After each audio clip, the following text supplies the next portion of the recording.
From Creamer Media in Johannesburg, this is the Real Economy Report. The Council for Scientific and Industrial Research has a robotics research program. Keith Campbell tells us more. At the CSIR, responsibility for robotics research is vested in the Mobile Intelligent Autonomous Systems Group. I asked the group's research leader, Dr. Simukayo Teti, to give an overview of her group's work. We're actually what's called an emerging research area within the CSIR. And the idea of the emerging research areas is really to build capability around a specific area. So you have an emerging research area here in nanotechnology, another in synthetic biology, and MIAS was set up specifically to develop this capability in robotics. So what we do is we work on robotic systems for application in real-world environments. And what I mean by that is we develop robot systems that can be used in environments where people are present, like the environment you're in today. You'll have seen our little pamphlet robot running around amongst the crowds. It's not fazed by that. We also work on environments which are cluttered. That means there are a lot of other objects in the environment, again, like the scene that you see today inside this demonstration area. And then we work on robots which can be applied in the sort of everyday situations where people actually work, for example. And what we've tried to do is select niche areas that may be relevant nationally in terms of developing products and programs. So we work in mining robotics on robot systems which could be applied in mine environments. That's a project we work on jointly with the CSIR's mining center, the Center for Mining Innovation, and with the manufacturing unit within the CSIR. And the aim of this project is to develop a robot that could be deployed in underground mine environments after blasting has taken place in order to do an inspection of the mine area prior to entry by people.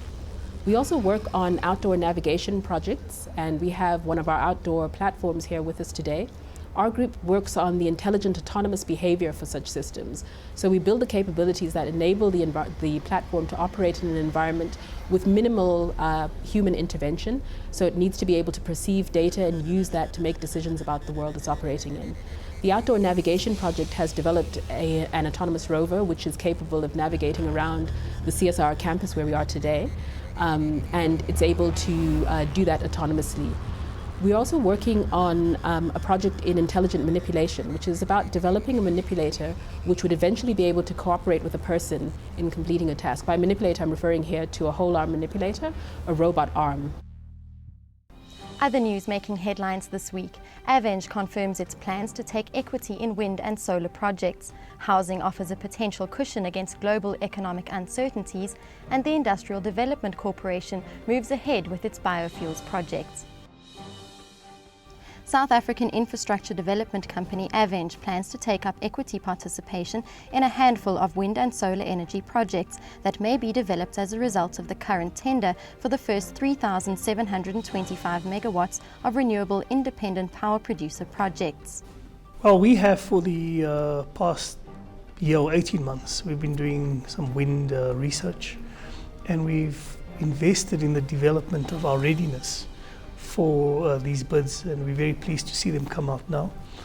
We have developed proposals on 2 wind and 2 solar farms, and we're ready to participate in those bids. And certainly we've grown our in-house capability, and we're doing the same thing with nuclear. We've assembled a pre-bid team, and we strengthening our capability to deliver nuclear power, whether it's on the civil construction side, the full balance of plant, elements of the nuclear island, elements of the conventional island, and even in the product range. It's a very important program, yes, for South Africa's capacity to deliver energy to the grid, but as part of the overall industrialization process of this country, I don't think that impact must be underestimated.